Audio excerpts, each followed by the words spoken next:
ako at narito ka nang muli sa Encantadia. Ngunit paano ka nakabalik? Pasiniya ka, Alberena. Niloko mo ako. Nagpanggap ka bilang Emre para makuha mo ang brilyante ko. At higit sa lahat, pinaniwala niyo ako ni Hitano na siya ang asawa ko. Pasiniya ka, Alberena!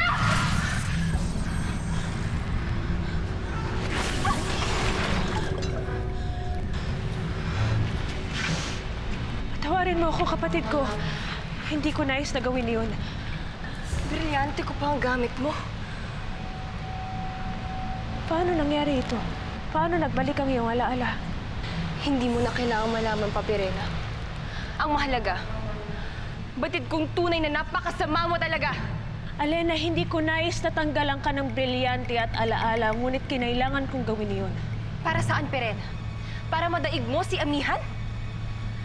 Para maagaw mo ang buong Lireo nang wala ako sa tabi niya? Dahil ayokong masaktan ka kapag nalaman mo na ang ama ni Lira ay ang mandirigmang iniibig mo.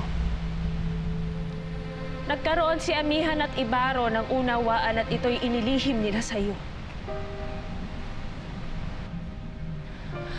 Ang lakas pa talaga ng loob mo magsinungaling sa akin, Pirena. Nagsasabi ako ng totoo, Sapat na, Pirena!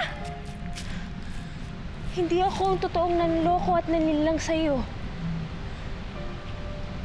Kundi si Amihan at Ibaro. At ngayon tila nabibilog na naman ang mandirigmang iyon ng ulo mo pagkat nabatid ko na magkasama kayo kanina. Gayong hanggang sa ngayon ay may unawaan sila ni Amihan. Hindi totoo yan.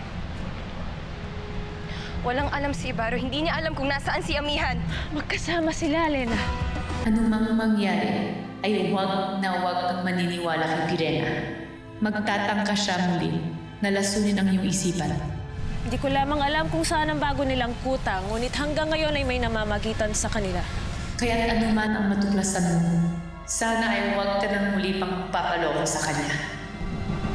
Kaya't ngayon ay sabihin mo sa akin, sino ba talaga ang nanluloko? Ako ba?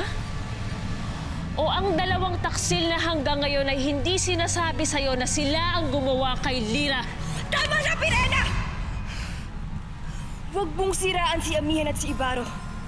Dahil kahit ano pang sabihin mo, higit na pinagkakatiwalaan ko sila kaysa sa'yo!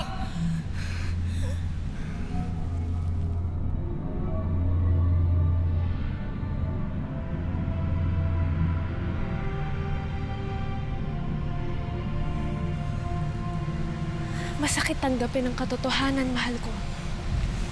Kaya't nauunawaan ko kung ayaw mo itong paniwalaan. Ngunit buksan mong maigi ang iyong mga mata. Nang sa ganun ay malaman mo kung sino ang mga totoo sa'yo.